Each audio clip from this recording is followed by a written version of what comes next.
West side for my last request. Tell my mama that I did my best. Test, test, 1 2 1 2.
Well, good evening, everyone.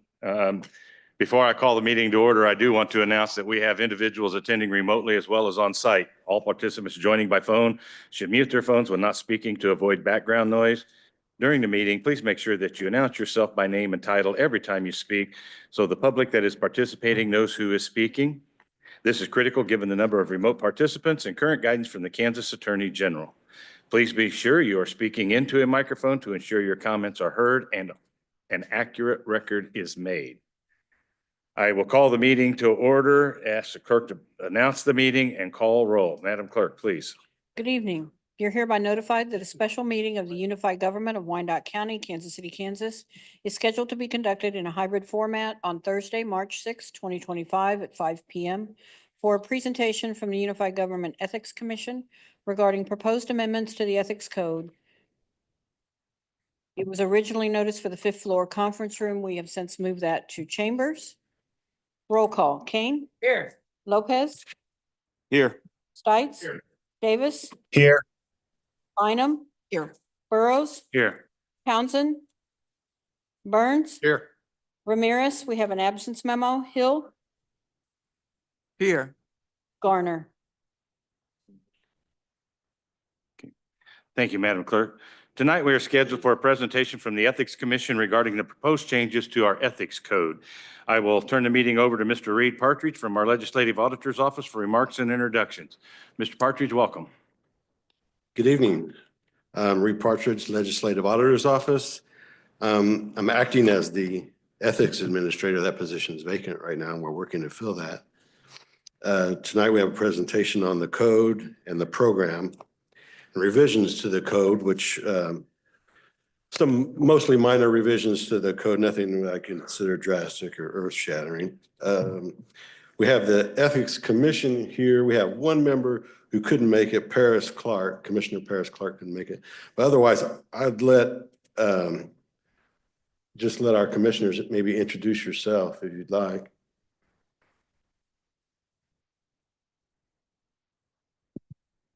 Ricky Bragg. Ian Tomasic.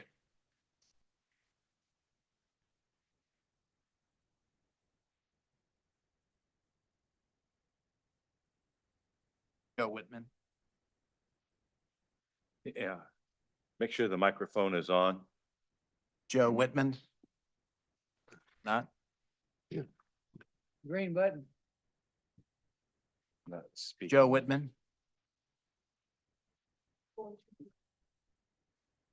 Adrienne Ford. Now we can hear you. So I think we have a PowerPoint, if we could bring that up.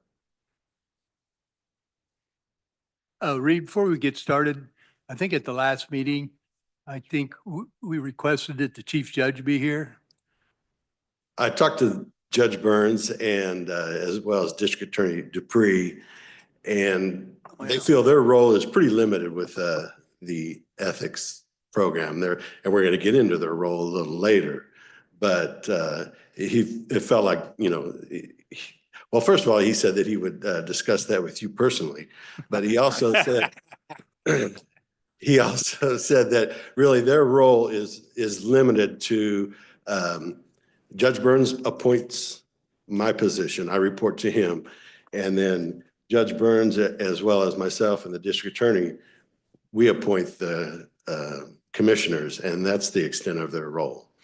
Yeah, and I just thought maybe he could come and say that I don't know if members of the commission knew that he appointed you along with the DA. That's going to be part of our program here tonight. So hopefully after we're done here, those questions will be answered. So I'm going to move on. I'm going to roll through this PowerPoint to be in the first couple of slides, and there's a lot of words here. You don't have to read that. The main thrust of this is that the Ethics Commission in the program was authorized under the Consolidation Report in 1997 and it adopted as part of our charter. So that's where we get our authority from. It comes right at the very beginning of the unified government.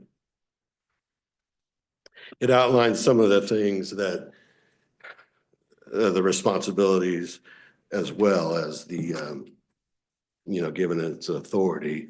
For example, it discusses the role of the commissioners, which is to recommend improvements to the code, which is what we're here tonight. That's specifically mentioned in the charter. They also make recommendations for any ethical violations, what recommendations may be necessary if there is a violation of the code. They also give direction on any advisory opinions that are issued by the Ethics Commission. The Ethics Commission has subpoena power, although to my knowledge, it's never been used, but the code does give them subpoena power. And the code outlines that almost everyone in the unified government falls under the code applies to, say, almost everyone in the unified government. It does not apply to state employees of the district court. It does not apply to the sheriff himself or the district attorney himself, but it does apply to their departments and their employees.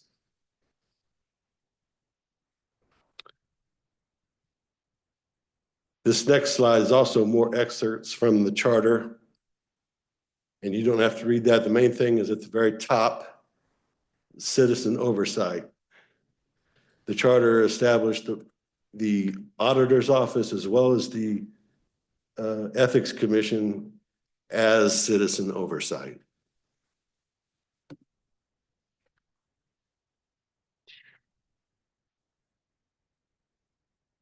There's a couple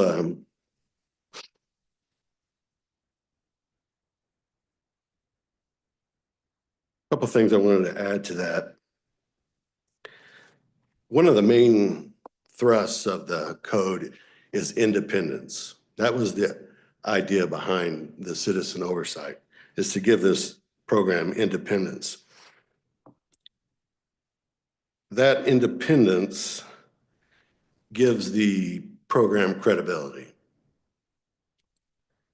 That minimizes any outside influence from department heads, elected officials. However, the independence kind of comes at a cost. It comes at a cost of authority. So any recommendations that we make have to rely on the strength of their argument rather than our say-so. I also wanted to mention that the ethics program is not the beginning or the end of ethics in the unified government. It has a focus, and that focus is the code, and it's outlined in the code. And Ian later is going to go over the parts of the code. But there are other programs in the unified government that deal with ethics. Our procurement division has an enormous responsibility for ethics in their procurement of goods and services. The legal department, the HR department, all have components of ethics. The police department, the sheriff's office, they have internal affairs programs. Those are essentially ethics programs. So I wanted to keep that in mind. The ethics code can possibly cover every ethical scenario that comes down the pike. And so that's why we have this code that has a focus. So when we get complaints, that's one of the first things we do is we filter it through. Now, is this for us? Or is it better suited for the procurement department or the HR or legal?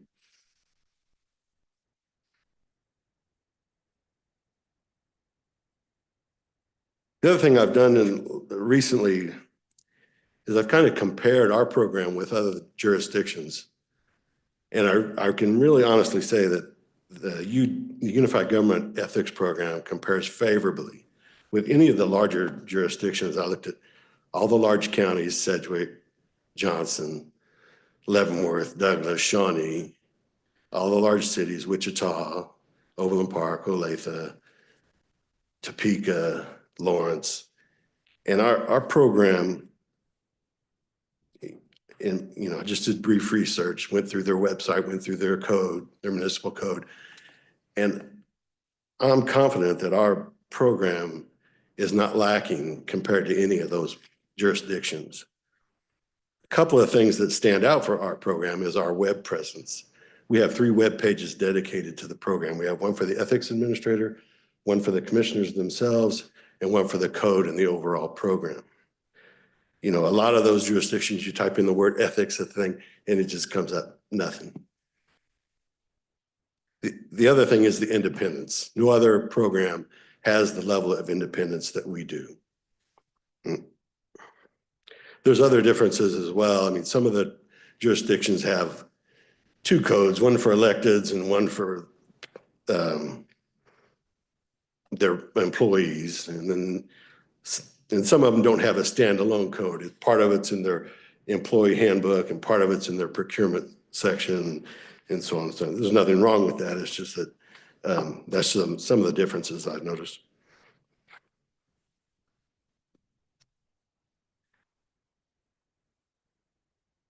Few more things. I wanted to mention that the ethics administrator program, it's a part-time program. That's written right into the charter and the code. At the time, and I was around when in 97 when it started, I was much younger, but it was intended not to be another bureaucracy. It was fully intended to be part-time. No pre-approvals, no extra paperwork or red tape. You don't have to run things by the ethics program, you know, to get a contract approved or something like that. At the very beginning, there was a small office on the mezzanine of the courthouse.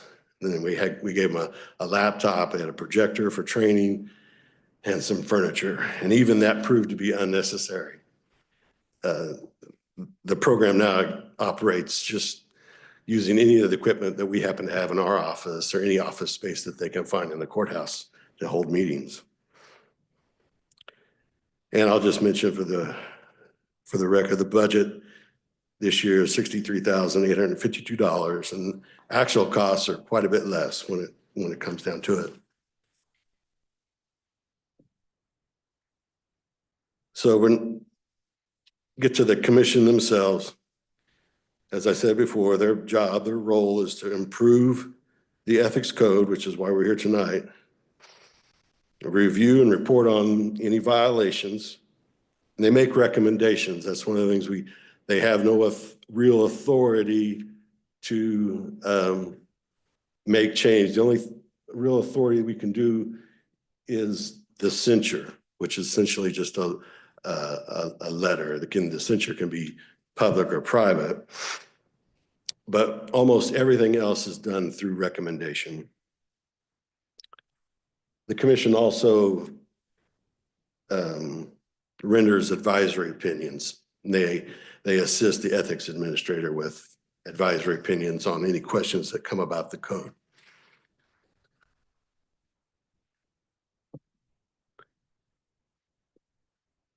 Okay, so this is where Commissioner Burns was talking about. Whenever there's a vacancy in the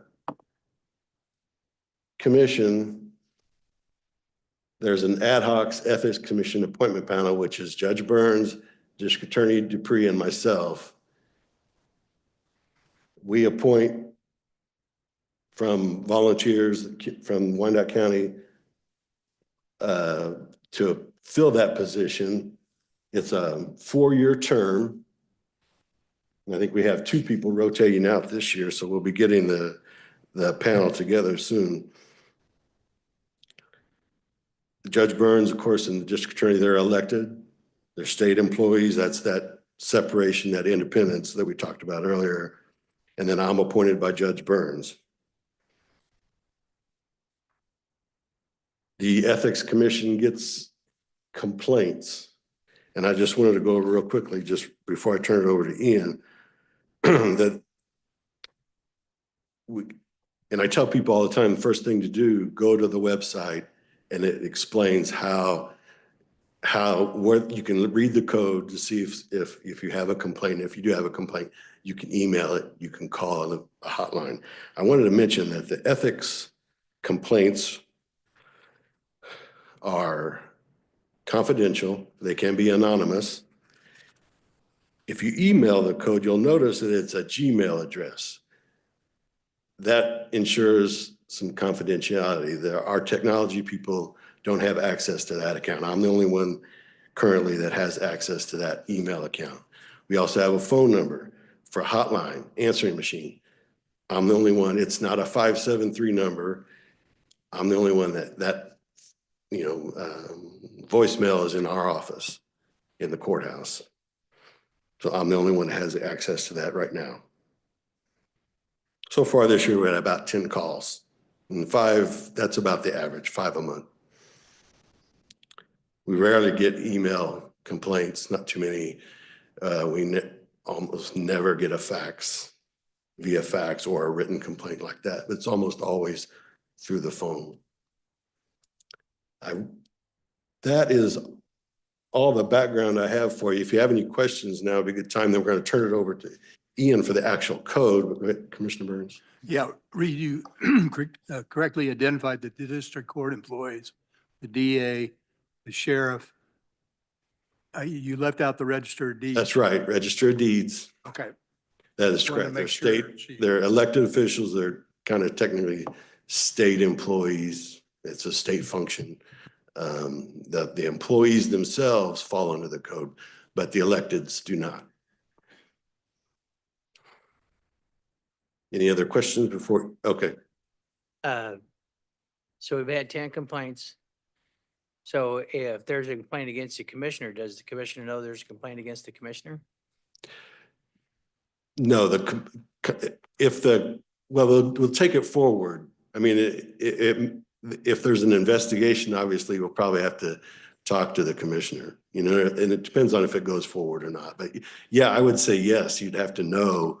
And then of course, obviously, if there's some kind of censure or a letter or something, you would get that. But, and then if there is a censure or some kind of action, there's like a 3 days to respond, type of thing. So it's not just going to be slapped on you. Thank you. But yes, obviously, if we do any kind of investigation, we'd have to get you involved. Mhm. So of the 10 that you're talking about, is that county, is that UG wide? Or is that, you're saying, excuse me, over the first of the year, you said you've had 10 complaints. Is that 10 against commissioners? No, 10 yeah, office wide? just 10. I'm gonna say, golly. No, I mean, we get a lot of calls, and that 10 includes things that are not related to ethics. We get a lot of the dogs barking, absentee landlord, and a lot of things that have to be redirected. Commission, Mhm. I think I have just one more question. I think I know the answer to it. If someone files for a county commissioner position or the mayor, they don't come under any obligation to follow the ethics code, do they? I think that's part of the changes that Oh, we're going okay. to. So there's at some point the candidate, is that right? I mean, the candidate does not. Once they're elected, they aren't. There's been some changes over the years, I think, on that. Question, Mhm. on the website, I see agendas, the most recent one being July of last year, and the minutes, the most recent I see are February of last year. Right. Let me, that website, what you're looking at is, I guess you call it archived, or whatever. What we've done in the last couple months, and if you kind of read the fine print, but it redirects you to Monica's. So we're trying to get on board with getting everything through Monica like it should be. But before, yeah, we were kind of doing our own thing. But I think in the last 6 months, any meetings and minutes and so forth will go through Monica. So you'll be able to find them just like everybody else's minutes and agendas. So Monica, is that done? Because I think I'm looking at the official website. Commissioner, we have started noticing out those meetings. I think we've done 2 this year. Yeah, there's only been we've only had one meeting, we had one cancel. Okay. And so this is our third, and we're not having a March meeting because this is it. So there hadn't been a Oh, I lot of see. opportunity to use Monica's system. I see. It says here, beginning 2025, agendas and minutes will be posted to the Unified Government Clerk's office on the agendas and minutes webpage. So I probably still am not in the right place yet. Okay. Right. So you'll find the minutes and agendas in the same place that you find all the Okay. other minutes and Thank you. agendas.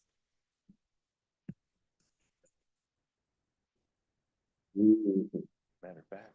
Okay, I'm gonna let Ian dig into the code itself and some of the changes. And like I said, I don't think there's anything here too terribly drastic, but he's got quite a bit of.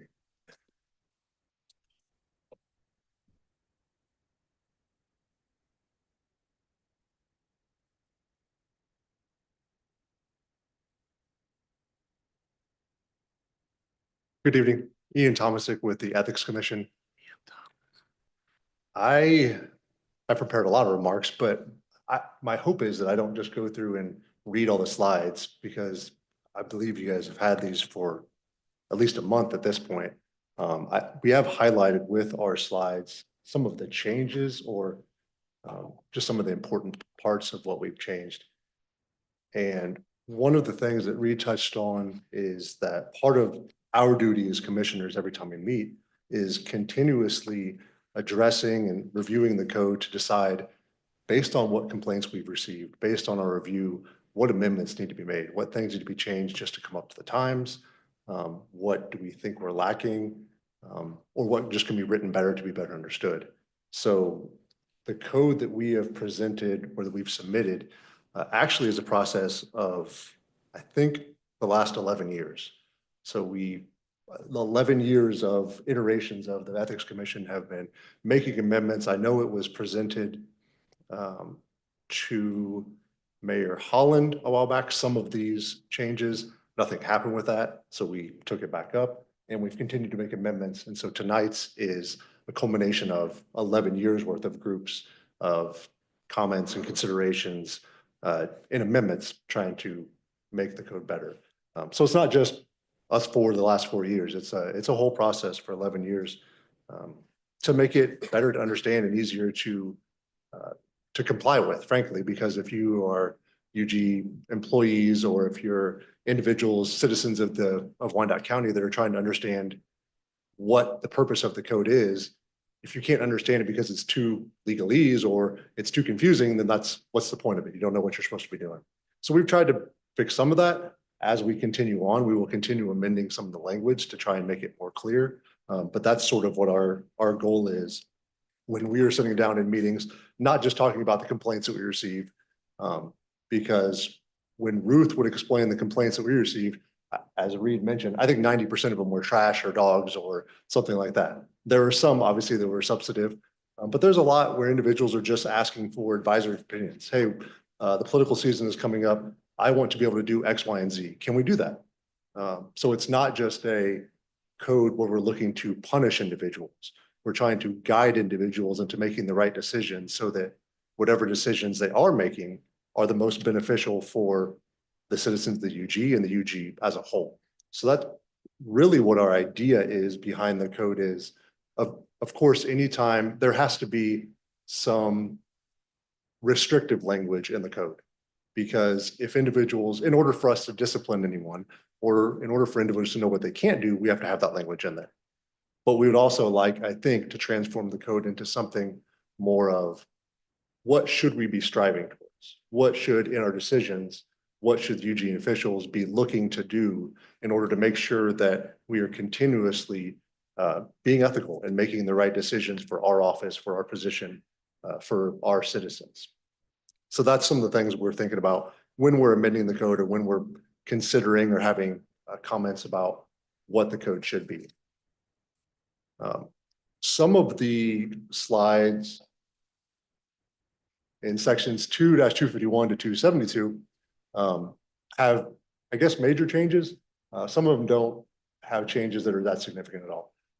I've got notes on all the slides. I'm happy to go through it. I guess at the outset, is there anyone that has questions on a specific slide or a specific section? If you do, please interrupt at any time. Otherwise, I'm going to read through some of the changes that I think are important, just so you have an idea of what's been changed. I was not intending on reading the entire code, though, just for the record. So 2-251 is the introductory, it's an introductory paragraph. It simply is the declaration of why we have this code. What's the purpose of it? The only thing we did here that would change the original language is to add in language to specifically indicate that unified government, its employees, its representatives are seeking to serve the citizens of the UG in a just and equitable manner. Again, it's a comment that is leaning towards our idea of we want to make the code something that employees can read and look at to understand what they're doing, how they should be striving in order to serve the citizens. So that small change just at the beginning of the paragraph is something that we're trying to add in to indicate the point or the whole purpose of the code in and of itself. 2-252, findings of purpose. There's nothing that was changed in that section. 2-253, definitions. So this is again just trying to modernize the code and change it to make sure it's progressively changing with the times. We're updating the definition of child as it pertains to different sections of the code just to include a natural child. So it includes a natural child, includes adopted child, stepchild, foster child, to hopefully be inclusive of anyone that might have children and how they might have obtained those children. The next section that we added was the definition of what a parent would be, because there are multiple sections that talk about parents or household members. So trying to describe that. And then finally for the last two, usual and customary. So usual and customary, the only place that's used is in section 262-265, which is prestige of office. And previously that was undefined. So I think we thought that left too much ambiguity. So we wanted to go in the definition section.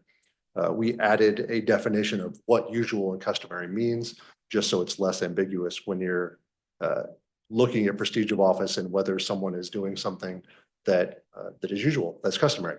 A little bit of more of explanatory role there. And then the final thing for the definitions was adding a definition of social media. The only place that this is used is in 2-267, which is the prohibited political activities. Facebook, Instagram, all of that was not as big when the original code, I don't even know if it existed, when the original code was made. So in terms of individuals sharing things on Facebook or using social media while they're at work or with their UG logo on the back or with whatever thing would identify them as a UG employee, we wanted to make sure that there were restrictions as far as how you can interact with your social media for political purposes, just because it wasn't there previously and there was a gap, we felt like.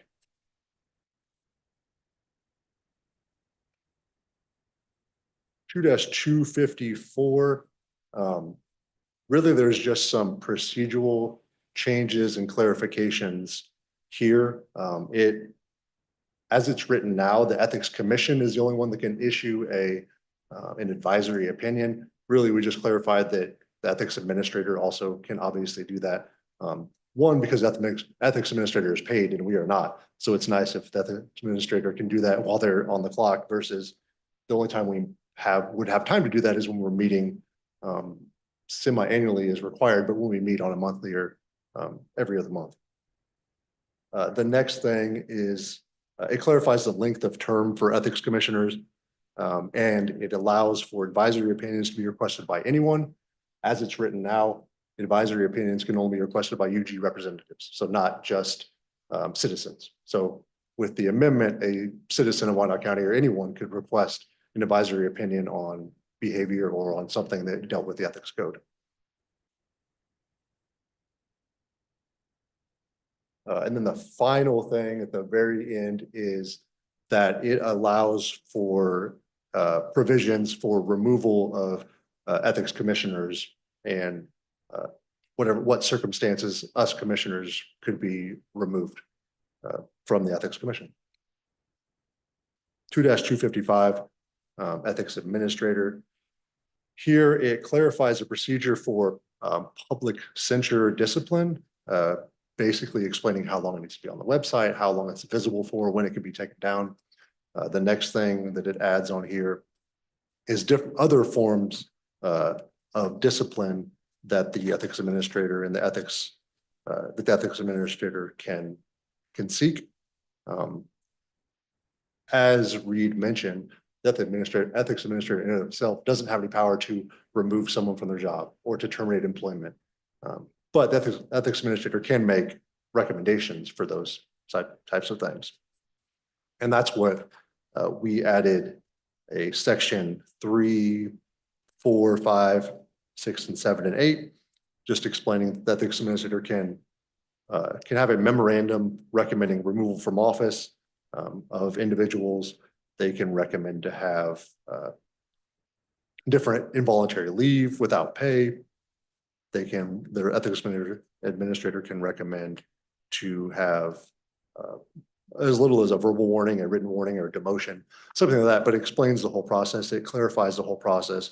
And then section 8 is a list of tabs, sections A through O, which just explains, hey, here's all the things that the ethics commission should consider when making this determination. So it lays out what things the ethics administrator and not the commission will review before making any sort of determination on what sort of discipline to recommend. Question, in this section, it was quite extensive with the new language. And I was just curious if it was found in another code or if the commissioners all worked with Mr. Partridge to like develop this whole section, or where did it all come from? So I think this is one that's been around in some form for many years through Ruth previously and other commissions, and then obviously finalized with us. But the belief is that as it stands, if you have someone who has an extremely severe ethics violation, the only thing that Ruth or the ethics administrator could recommend is a public censure. Mm-hmm. In some scenarios, that might not be enough. It's almost, the hope was if you added in these other things of the ethics administrator being able to recommend a demotion or leave, or that someone be fired, that then it adds a little more teeth to some of these more severe violations. That, let's say something is short of a crime, or they're not convicted of something, but something that clearly we would find to be so adverse to our ethical standards. The hope is that there can at least be more behind the ethics code than just a public censure of you shouldn't have done that. So that's why the extending it and adding more provisions in, just so that we can say, yes, we are striving, the code is hopefully having individuals strive to be the most ethical versions of themselves for the citizens of Wyandotte County, but also saying, if you violate that trust that you've been given to have this position, that there can be real world consequences for violating your ethical standards as opposed to just committing a crime. That's the hope behind that. Does that hopefully answer your Yeah, question? I was just curious if that language was developed among the commissioners or I found in don't know. I'm sorry. Go I ahead. don't know specifically where the language came from. Okay. It was in the version before I I became a see. commissioner. I gotcha. It's been in progress. Yes, Okay, yes. thank you. So I think that was it for 2-255. And the last portion of the slide here talks a little bit about, I think what Commissioner Kane had asked for about whether you'd find out of certain, if there's a complaint made to the commission. Those are generally private matters and not public. As Reed mentioned, of course, if there's an investigation and everyone is interviewed, by proxy, you're going to understand, you're going to find out. But the ethics commission, ethics administrator is not allowed to publicize any ethics complaint that's received or any action that's received unless it's a public censure or something that has gone through the correct processes. So while it's an under investigation, it's private to everyone except for the ethics administrator the commission, and then obviously whoever is involved or whoever is interviewed. Mr. Thomas, I have a question in regards to that. So if a commissioner comes forward with an accusation or a proposed, a suspected ethics violation, how do you all treat that so that it's not back and forth between the commissioners? Aha, gotcha, aha, gotcha. If I remember correctly, on the state side, if there was an ethics violation, I reported it in a hypothetically contributions, violation of contributions, that the representative that reported it, they are pulled in too. Their files are checked. That kind of eliminates some of this back and forth between individuals. Is there any kind of setup like that within your ethics? It's not specifically written out. Luckily, we've not had any complaints about Okay. that for anyone, which is great. But that would be, of course, the duty of the ethics administrator and the commission to hopefully see, is this something that looks like it's retaliatory, or is this something that looks like we're trying to go after one person or other because of differing views? The hope would be that during the investigation, during any interviews, reviewing the complaints, that the ethics administrator and the commission will be able to see that. That was one of the other sections that we've not used it, not had to use it, but that the commission does have, ethics administrator does have the subpoena power. So if necessary, presumably we would be able to do that in order to obtain some of those contribution lists if it wasn't already available, or if we weren't able to get it in some other manner voluntarily, I suppose.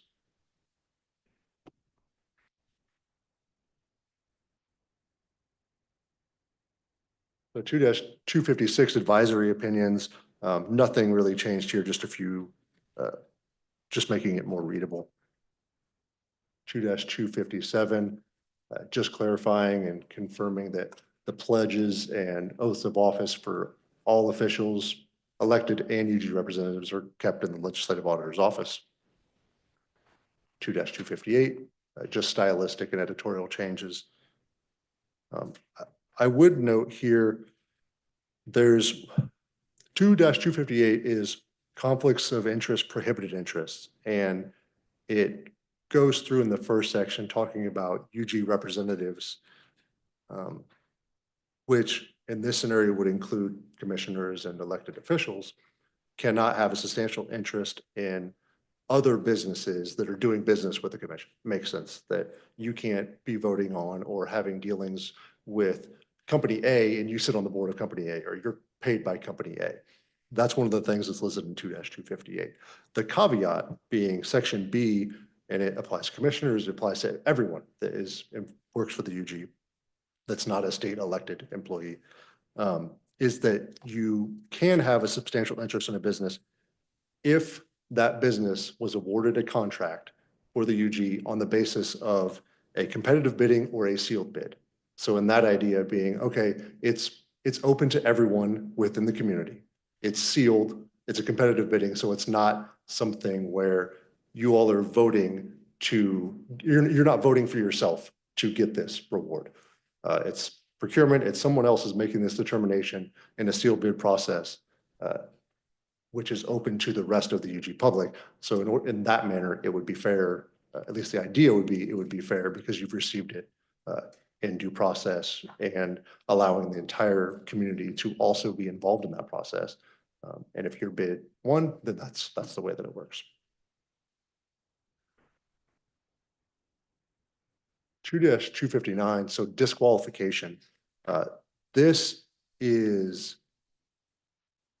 really talking about the thing that's added. Previously, it said that it's a conflict of interest for a UG representative to vote on something or to do something that would benefit their own interests. And now we've added in, not only is it a conflict of interest if you're going to vote on something, or if you're going to do something in your job that would benefit you, but if it would benefit your family or your household, then it remains a conflict of interest. So it just adds in okay, well, you're not benefiting yourself, but your son is awarded something because you awarded a contract to somebody, or you made some decision in your office or you have voted on one thing or another that provides gain to yourself or someone in your household, then that would also be a conflict of interest. It expands the definition a little bit more.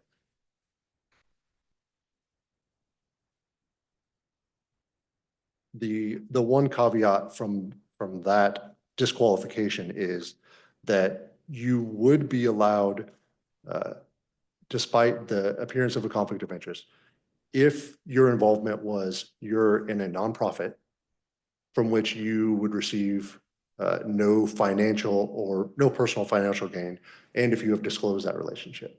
So if you're on the board of a nonprofit, you're not getting paid anything, your family's not getting paid anything, you're not getting any other sort of gain from this, then you could have, your nonprofit could do business with unified government as long as you're not, or your family's not gaining anything in that scenario.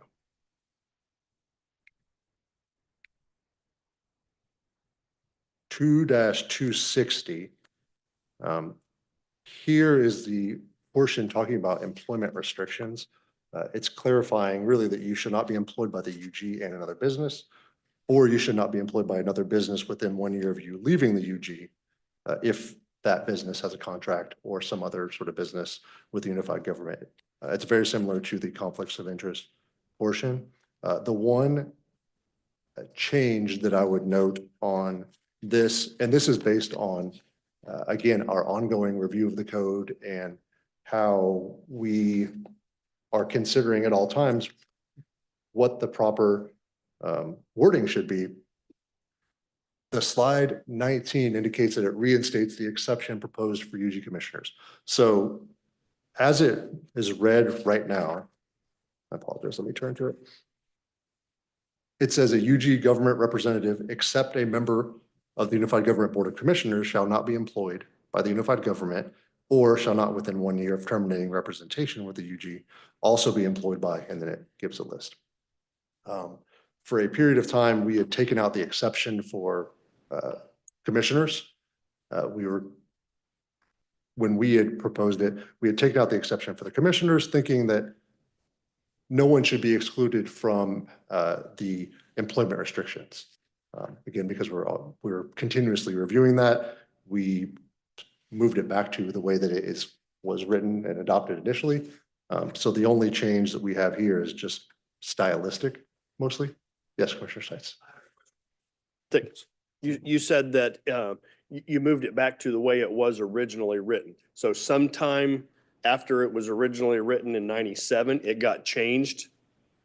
No, in the last 11 years when we've been writing our proposed amendments, we had changed it, but of course it had never been voted on or approved.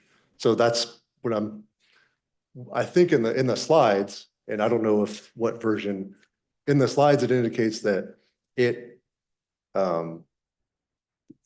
indicates that the commissioners are exempt or not exempt from that portion. But because we've decided we want to make sure that all of the portions to 258 conflicts of interest, 259 also conflicts of interest, and 260 all match. We re-reviewed even after the last 11 years and decided that the way it's written that has the exception that includes UG commissioners are exempt from the conflicts of the employment restrictions. We thought that at this point in time that made more sense. That they should be restricted, that they are exempt from the employment restrictions. So you're saying, I know hypothetically, Yeah. not me, I did my 25 years at the police department, I'm not coming back.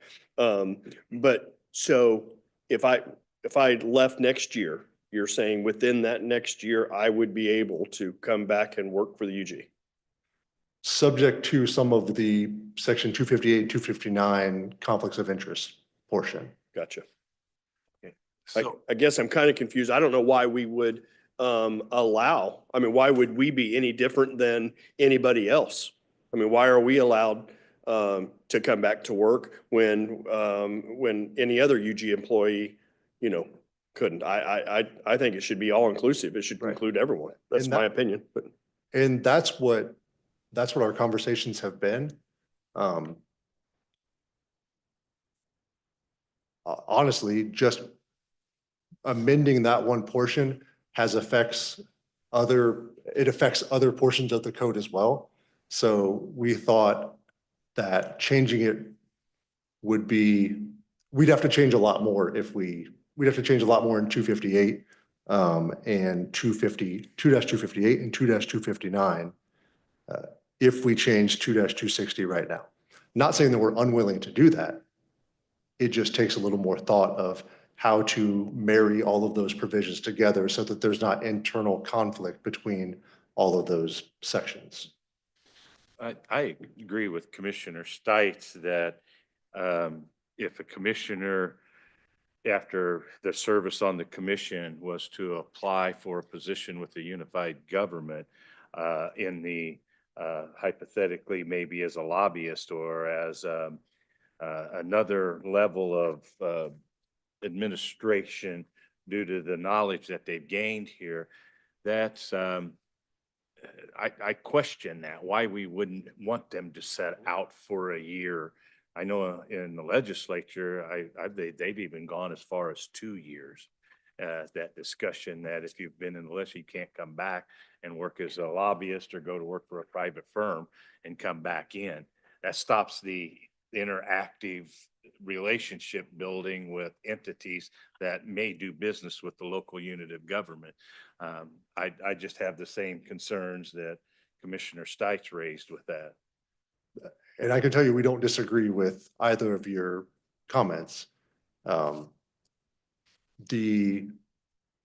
That's part of our last few meetings have been determining how to make the language, how to change 2-260, and then also how to change 2-258 and 2-259 so that they all will say the same thing. Because if we just made the change in 2-260 of removing the exemption for commissioners, it has effects.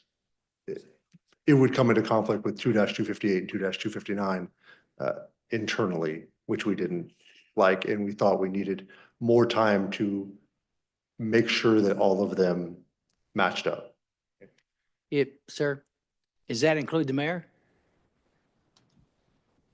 Ye-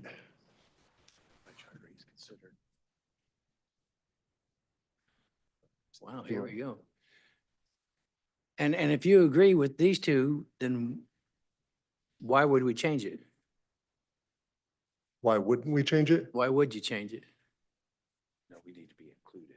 Okay, all right. We're not included. Okay, cool. That's kind of based on it.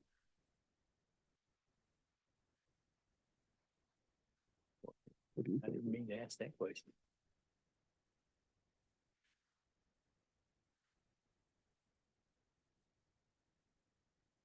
Let me go back to the definitions page. Okay.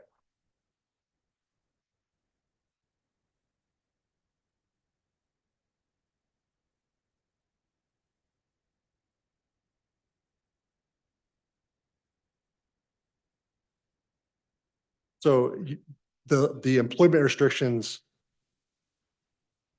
indicates that a unified government representative shall not be employed by the UG and then within the 1 year. And then the definition includes a unified government representative means elected officials, unified government officials, and employees. So it would include the mayor as an elected official. The sheriff would not, because it's a state, just as the district attorney is also state elected. So they're not subject to the ethics code and the register of deeds also.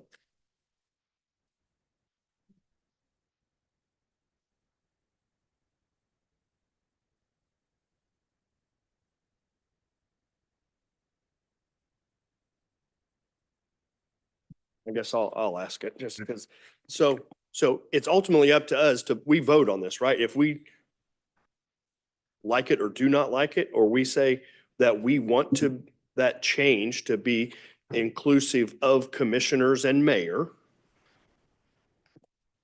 do we are we able to?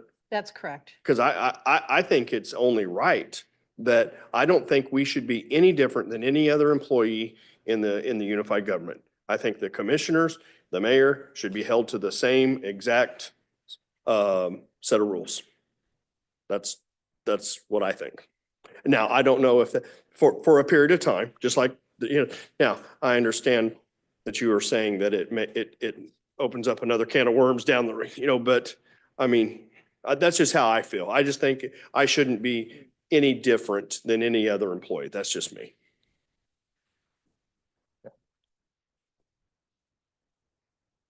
Ricky Bragg, Ethics Commission. We agree with you, as Ian has said. One of the things that the commission is doing is we're always looking at the code. What you have before you are the changes that we've recommended to this point.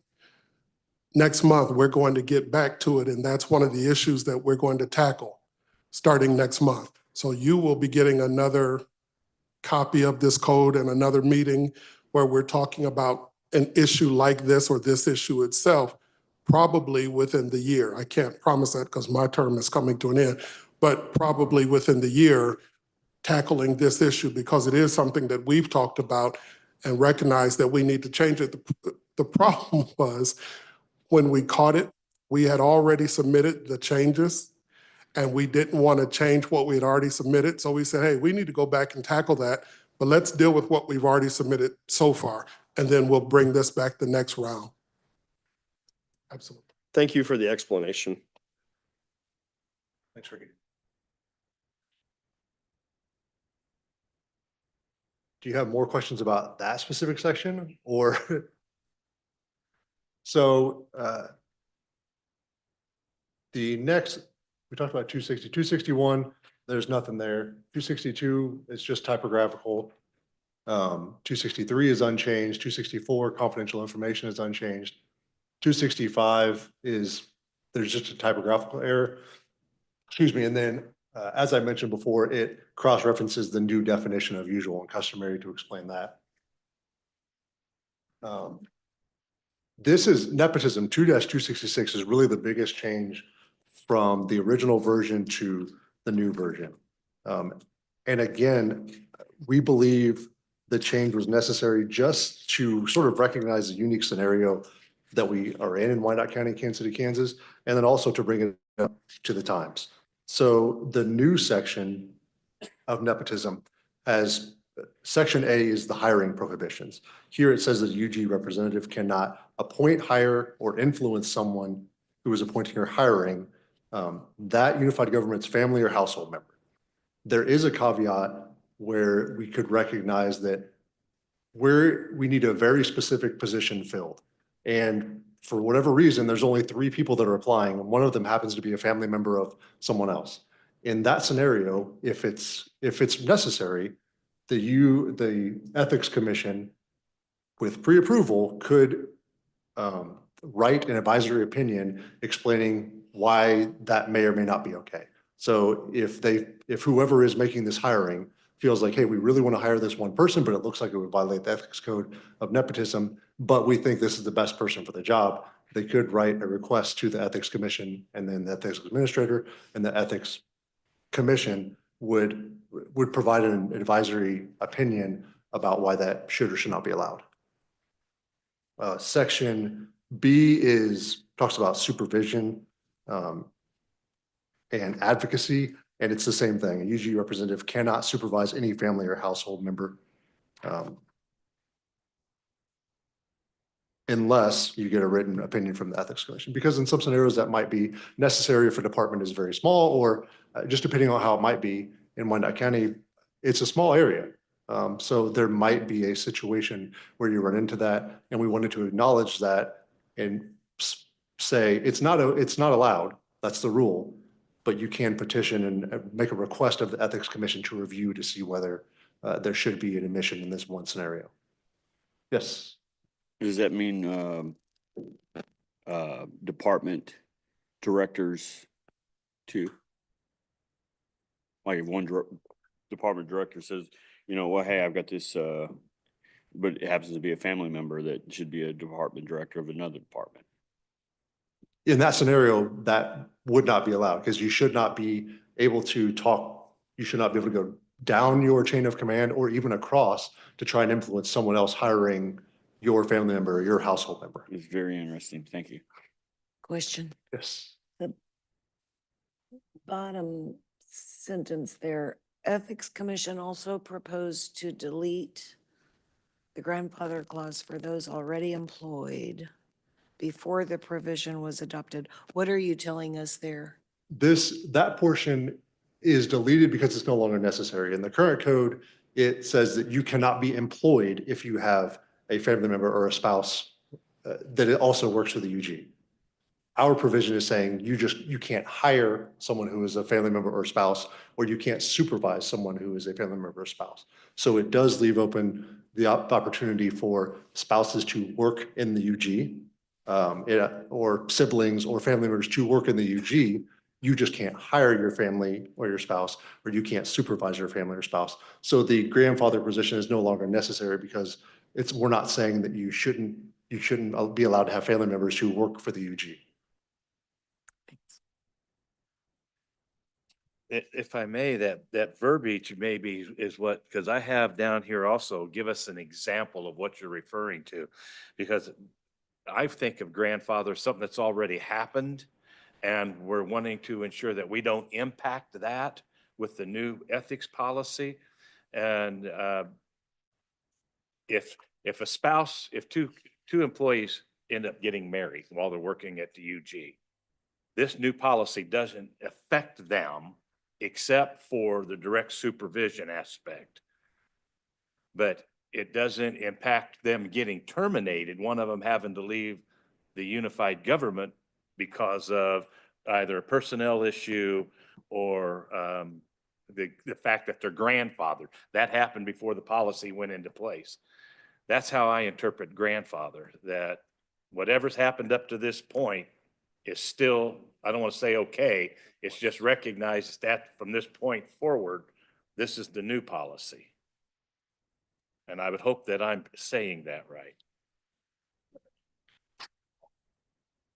So, I mean, I don't want to just repeat myself, obviously, because the way I said it before wasn't clear enough. But the reason why we took that out was because you will not be subject to being fired under the new provisions if you're related or a spouse, or just because of that relationship. Does that? And makes- not, I was looking through the whole code in our agenda packet for 7 o'clock, but it's hard for me to get back to that now. And I guess I would want to, where I got hung up was the words here, delete the grandfather clause, because I thought to me that means we're taking that protection away, but that's not what you're saying. It deletes the entirety of the old section. So it does delete the grandfather clause, but also deletes everything else. It also deletes the portion that says that no one shall be employed by the unified government if that person's spouse, child, sibling, or parent is the mayor, chief executive office, a commissioner, or an employee of the assigned office. So it also takes away all of that says you will be fired or you cannot be employed here Okay. if your relative is one of these positions. Okay. So it takes away the portion, it takes away everything and reinserts an entire new definition of what nepotism is, which only prohibits hiring and supervision of your affected relative or household member. So it is true that it takes away the grandfather clause, but it also takes away what the grandfather clause was protecting. Okay. Yeah, it's just as long as there's clarity in what's newly adopted about what can and cannot happen. I think it's pretty clear. Okay. There's only 3 sections of it. Okay. And it sets it out pretty well. The last section of the nepotism is participation in budgets. That's section C. Mhm. For specific line items, it essentially says you cannot participate in discussion of specific line items if you've got a family or household member that would be directly impacted by that specific line item. So you would have to not discuss it and also not vote on it. But then you are allowed to vote on the entire budget as a whole in general, as long as whatever you're voting on wouldn't affect your family or household member any more than it would affect anybody else in the UG. So understanding that, of course, there might be some scenarios or some things in the budget as a whole that would affect your family, but as long as you're not voting on something that would affect them more than any other similar situated citizen, Okay. you can participate in that general budget discussion and vote. Okay, thank you. So if somebody hypothetically had a son on the police department, you would be able to vote on the budget because it's not affecting just that that single individual employee. It's affecting the whole police department, like in, excuse me again, like a raise or a raise, yeah, Correct. right? Okay, thanks. You know, then I can vote for the fire department. Because years ago, I was blocked because my son is a fireman. And it was said that I couldn't vote. Well, by God, my son's a fireman. He's one person that I'm voting the next time. So the section on this is you could not vote on a specific line item or discuss. It's not a specific line item. I was stripped from any vote of any kind for the fire department, regardless of what it was. So, Mr. Administrator, I'm telling you right now, the next time that comes around, whatever it is, I'm voting. Thanks for bringing that up. I like it.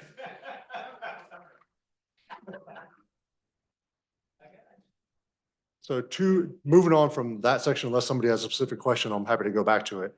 2-267 about prohibited political activities.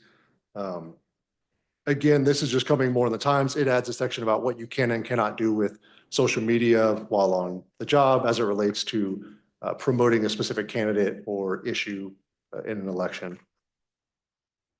It also mentions in section C2A, it was sort of the new version that we have proposed is if you're a UG representative and you're running for mayor or commissioner, you, in the new version, would not have to resign from your job in order to do so. The only clarification would be that you would have to resign if you are successful and before you're sworn into office, or there's an automatic provision that's written in there that if you do not resign for whatever reason, the administrator can terminate your previous employment so that you can be sworn into your new office. There's a clarification that allows for incumbents obviously to use their title and other marks in their campaign material. That wasn't clear before, but now it's clarified in there that you are allowed to do that. Mr. Thomas, if I may, was there consideration given? I want to go back to where you stated the previous language prevented such persons from filing for office unless they resigned. Now you're changing it that they don't have to resign unless they're elected. Correct, yes. So if that's the case, they don't have to resign. That could create a hostile work environment if an employee was continuing to threaten a commissioner by stating, I'm going to run against you, I'm tired of your actions, and it can actually lead to a hostile work environment, which could then put us in a legal liability by creating such a policy. And was there a reason why that was changed to go a different direction? From my perspective, the reason it was changed is because there are so many people that work for the unified government as a whole that would be qualified to potentially run for commissioner, run for mayor, CEO, because of their involvement in the UG as it is, that we didn't want to disqualify certain qualified candidates from being able to do that and having to quit from the UG where the pool of qualified applicants for the new job might not be to the level of what this person is that's already on the job. All right, so we don't like that spot, that right there. What do we do about it? I just want to tell a little story. Okay. We had in the '04 mayoral race, we had a candidate who was employed here file for mayor, and she was forced to resign her position here, which caused her to, lose her time in service. And I can't speak specifically to what it did to her capers, but it hurt her financially, obviously. And we had a local lawyer, you all know him, who stepped forward on her behalf to get all of her money her time in and her financials all reinstated because she had made this frankly unwise decision, thinking that, that she could be elected mayor. And it was detrimental to her in a significantly financial way. So that's why I totally see where you're coming from, but I can also see why this change would be proposed because of her specific situation that I will never forget. Okay, let's get back to where I was at. I don't like it. So how do we remove it? If you don't like it, you don't vote for it. Yeah, but here's the problem with that. A lot of this looks good. There's a portion of it that I don't like. I mean, I don't know why we couldn't be specific about yanking that out and continue to vote on the rest of it. I mean, this is a suggestion, right? It is the suggestion from the Ethics Commission that is put in 11+ years of doing this. Okay, well, I've only been here coming up on 20. So, and I don't know how you guys fix it. I won't vote for it unless that comes out. And it was there originally. It's put in there now for other reasons that I won't mention right now, but if that's gonna stay in there, I won't vote. I mean, this is, I don't like it. So I'm gonna leave it at that. But you guys gotta make up your mind, because I know you've been working on it, you're working on hard and you appreciate it. But I've been here 20 years, it's been that way, and I don't mind it being that way. And I don't know why you guys wouldn't, if the commissioners are trying to make a decision here, and that you guys made that decision, and that's fine. We should be able to write what you're saying. And I don't know why in the hell you couldn't remove that. I've negotiated, I can't tell you how many contracts for the UAW at General Motors.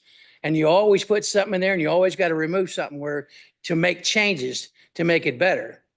And this isn't better. Commissioner, can I ask you a question? Are you stating that you want this section to stay as it is with a person resigning their UG position? Okay, I just wanted to make sure. So the commission would have, I think, two options for this. One, if it's just one section you're wanting to remain the same, the person that made the motion could move to adopt with the exception of the change in, and then call it out 2-267, section 3. If it's more, if there's more changes than that, the Ethics Commission has brought you their suggestions. If you want changes, then you could direct the legal department to make those changes and bring it back. That would be another option.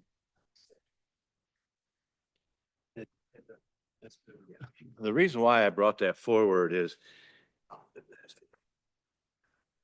the creation of a hardship. Elections are tough enough anyway. To a disgruntled employee or a employee that disagrees with their leadership, there's other actions available, but to file for office, then every day as a public individual, they could come up at that podium and attack a sitting office holder, which creates a hostile work environment, even in the workplace. The reputation, the libel, the slander that would go on within the workplace in reference to it's really more about the workplace and the institution than it is about the two individuals that I bring the concern to ensure that we limit our exposure to liability due to a hostile work environment. And I believe that this could quite readily and easily create a hostile work environment. That's So follow Angela's lead, if I may, council, that if we wanted to accept the recommendations by the Ethics Commission exclusive of section 267 line item, I don't know which line item it is in the full, is it paragraph 2? Paragraph 2, sentence 2. Paragraph 2, sentence 2.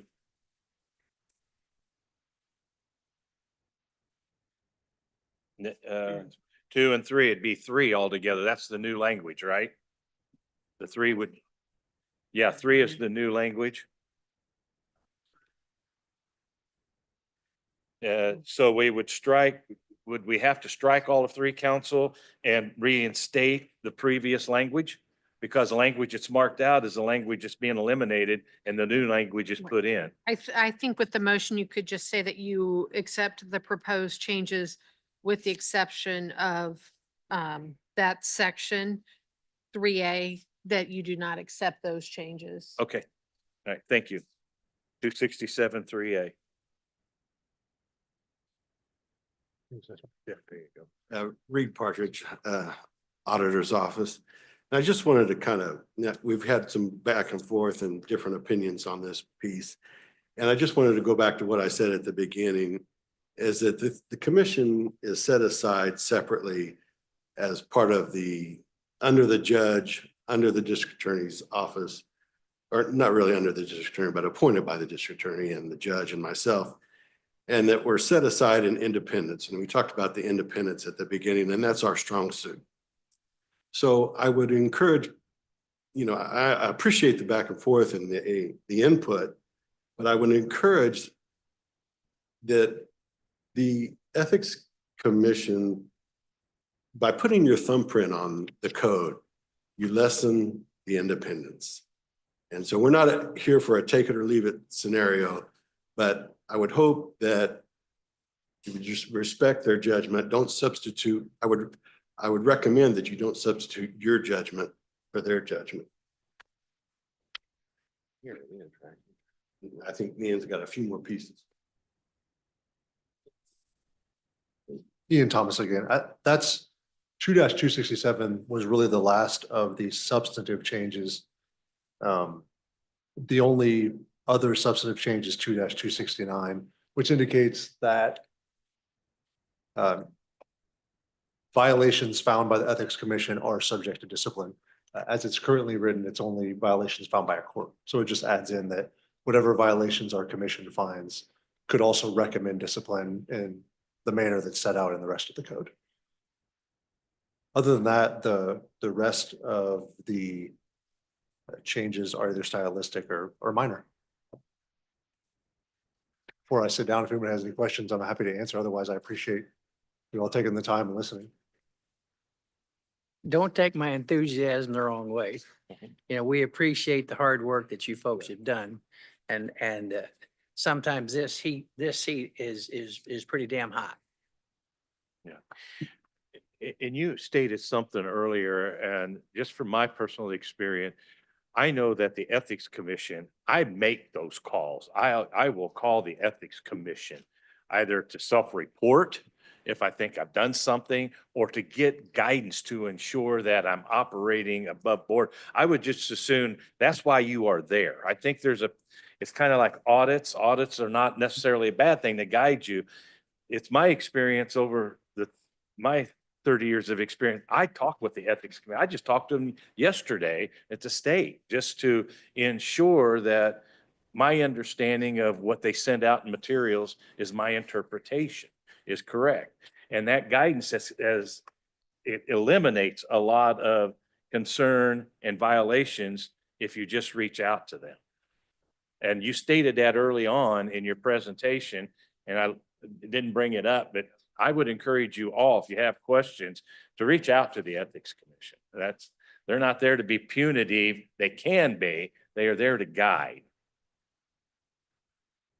Commissioner Hill. I have a quick question. In section 2-269, the very last word is, the last 3 words is subject to discipline. Could you give me some examples of discipline? Say if one of the commissioners was found guilty with one of the ethics rules, then how would that discipline, what would it look like? So that would be laid out in 2-255, which one of the options would be a public censure. Of course, it would be, as it's listed or as our proposal would be, it would be on the UG Ethics website for a minimum of 90 days. It would also be potentially would last for the entire, if the person's elected or they're another position, it would last with it, could last for the duration of their term. Another form of discipline could be a recommendation from of removal from office or from whatever their position would be. Another option for discipline could be an involuntary leave with or without pay. And then one of the last options could, well, there's two more options. One could be a verbal warning, written warning, or a demotion.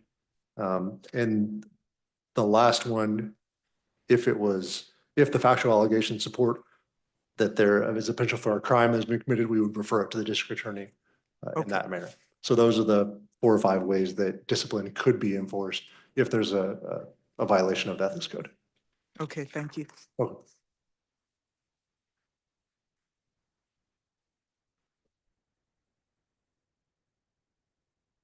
Okay, so let's just say, as a commissioner, but I have equipment and I know how to run equipment and trucks, big trucks too. Let's just say that, we had another big snowstorm. I just went and jumped in a truck, a snowplow, and just started plowing. Is that a violation of something? If you're not receiving funds for it, then no. But it Yeah, could be no. a violation if you're accepting funds depending on the situation. Well, no, I would just be on my normal payroll as I am as a commissioner. No, I'm talking about a unified, like a public works truck with a plow on it. I just went to public works, jumped in their truck and started plowing and I mean, helping. it might be a crime. I mean, how would that be a crime? I'm an employee though, right? Right, but just as I couldn't come up here and sit and pretend to be one of you, I don't believe that you would have authorization to go work in the district attorney's office or. Well, that's a state office. I mean, It's a great hypothetical. because I told them I would. I was like, if you need help and you boys are tired, I'll just go jump in the truck. It could be a violation of prestige of office, depending on the things that you said in order before jumping in the truck or why you thought you could jump in the truck in the first place. I'm just trying to help the boys that are tired. That's all. I think I may go jump in a police car tomorrow night and just drive around it. Yeah. I mean, I've done it before, so I get, no, and you know what, there's things that you gotta be a qualified driver to be in those. Are you covered on the insurance to drive UG equipment? I mean, there's a whole litany of things that would preclude you from being able to do them. Thank you so much. I realize that I had a couple of questions I was thinking about earlier before we came down here. In the packet, there's the whole big list of definitions and it talks about usual and customary and whatnot, but it's not in this presentation. 2 thoughts. One of them is we get asked often to provide letters of support for nonprofits that are submitting grant applications to foundations. And I was a little bit confused by what I was reading in the large packet as to whether that was an okay thing or not okay.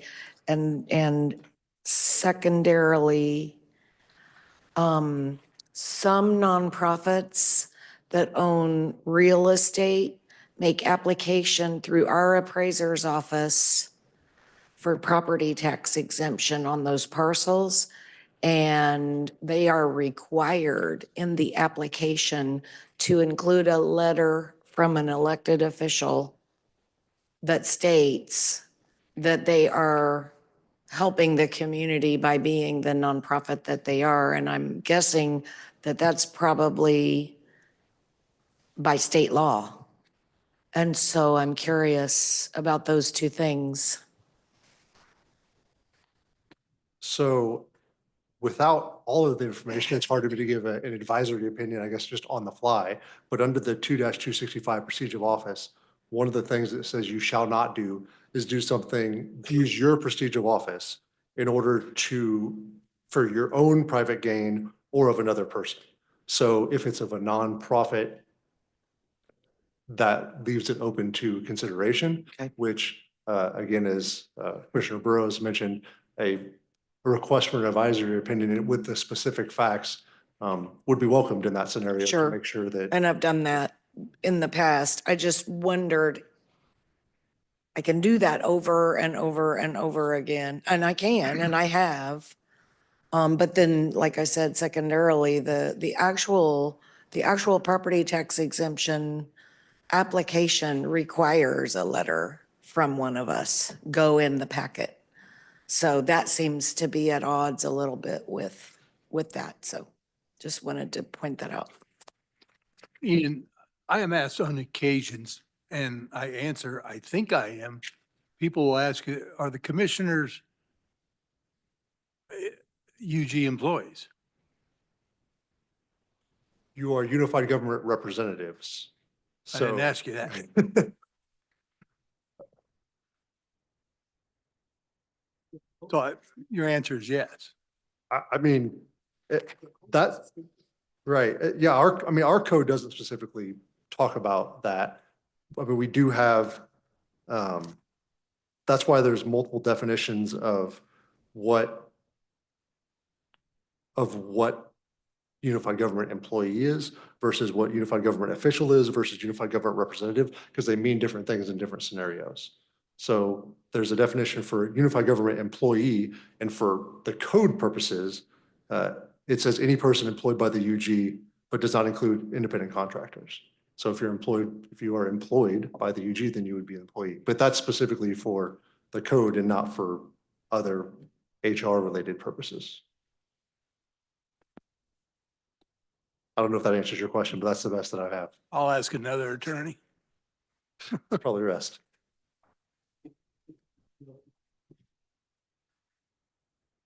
I did want to bring to the commission's attention that there is a second reference in the section we discussed previously regarding employees who run for office. So if the commission is not going to approve that section, they also need to reference D3 of that same section, because it talks about termination for someone who runs for office.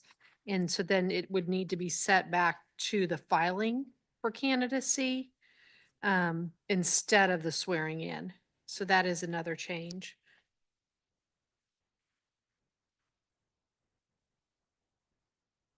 Council, if I may, if we were just to make a motion to strike the new language in 3A, that leaves the old language in place. And I would not, I would move to not accept the changes to those, because because they've also that the format strikes some of the old language. So it would not be so you'd have to either move to reinstate the previous language and not accept the new language, or just not accept any of the changes. Could you put that down in writing so I can make that part of my case at 7:00? Yes. That'd be great. Thank you. I'm to understand Commissioner Davis has his hand up. Commissioner Davis? Thank you, Mayor Pro Tem, Commissioner Davis. I just given how important this is, it might be best, and this is just an idea, for us to express our concerns or the things that we would like the Ethics Commission to look at again, and then have them do a more thorough review and edit, as opposed to trying to figure this out by 7:00 or by the time we get to it on the full commission agenda. My reading of this is if one part changes, it may have influence or different meanings for different areas of what is proposed. And we may not be able to ascertain all of the changes or the impact of all of the changes that we want to make and how it impacts the entirety of what is being proposed. And that's kind of what I hear. And so my thinking, this is just me, is instead of trying to figure out motions and sections and all that stuff, to maybe just have the Ethics Commission come back to us after we have given them some considerations. That's just me. Thank you. Thank you, Commissioner. Council. Think, Commissioner, I think you might want to direct legal to do that. I think that the Ethics Commission has provided you what they believe the changes should be. It is the commission's discretion whether or not to accept those, but you may want to direct legal to do that because I believe they've brought you what they believe to be the changes, and they're not under a duty to go back and make any changes to what they've brought forth. This is Commissioner Davis. Understood. I don't know, again, what my colleagues are feeling or what the appetite is, but just to do this well, given the importance of this, it just might be better to have all of these edits and changes go to the legal department, have the legal department just make sure that everything makes sense, and then bring it back at another time so that we can put it up for a vote. But again, that's just my read of the situation. Thank you. Commissioner Stike.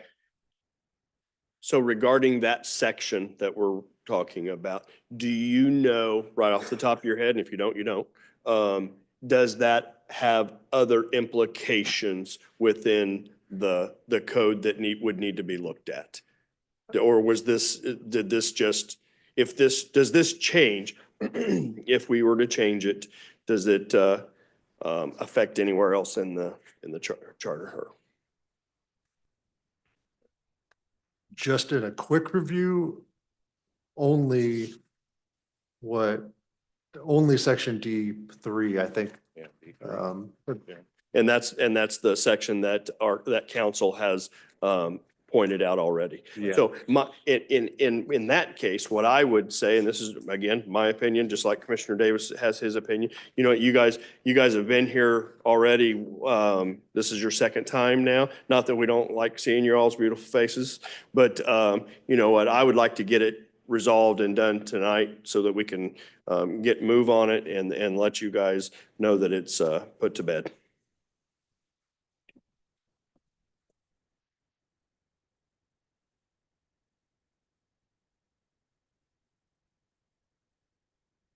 That's all I've got. I think I just offhand, I don't believe there's any other section that is specifically affected by if you were to make those changes on 2-267C 3A and D3. I don't recall if I don't think there's any other section that would apply to. Okay. I can't say with 100% certainty. Thank you. At And the I hope very it wasn't least- inappropriate to say you guys had beautiful faces. I'm sorry. At the very least, we could adopt a motion. And if there is something moving forward later, it can be brought back to us for the piece that might have got caught inadvertently. But as you stated, the D3 that I believe is what has been requested to be struck. If we were to make a motion to accept the presentation this evening minus D3, and this was to pass, move forward, after this discussion, while you're going back to look at the other part that we talked about earlier tonight and bring forward later. Yes, and it would be B3 and D3 in that section. Mhm. Yes. And you're getting that ready for 7 o'clock, right? It's correct. D3. D3. 2-267C3 and D3. C3A Yeah. and D3. Is that the end of our presentation? That's all I have for you tonight, yes. Okay. Are there any other questions, committee? On behalf of the committee, I just like, again, thank you for your work, keeping us transparent and guiding this commission in a manner that's respectful and transparent. And to borrow the title of this discussion, ethical. We appreciate the time and guidance you've given us. And we will look forward to having I hope it's not a robust discussion at 7 o'clock, but hopefully we've had the answers that we have. Could you give us a phone number that we could call? Is it a public number that we could call without having to go out and try to find it? Is there a number that we could call if the public could call if there's questions?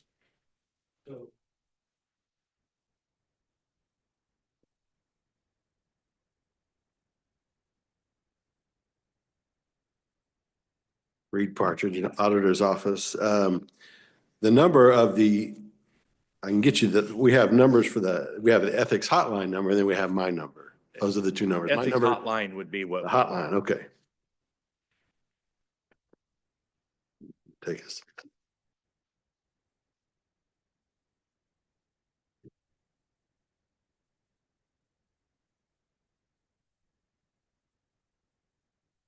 And that would be the one for generic questions. If we had questions of the Ethics Commission as commissioners, that's Right. the number we could call and get guidance. So the hotline is 913-621-3294.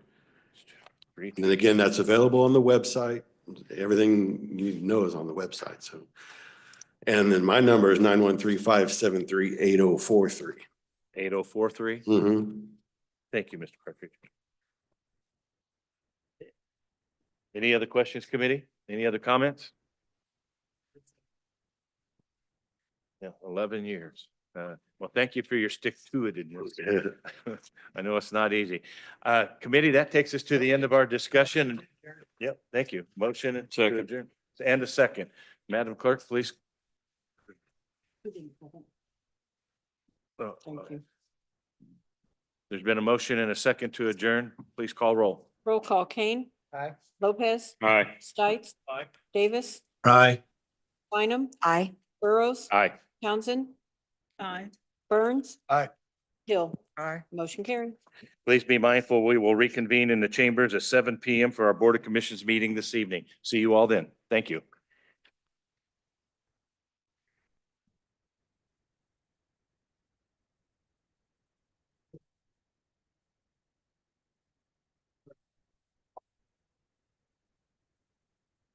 Could we pull it up?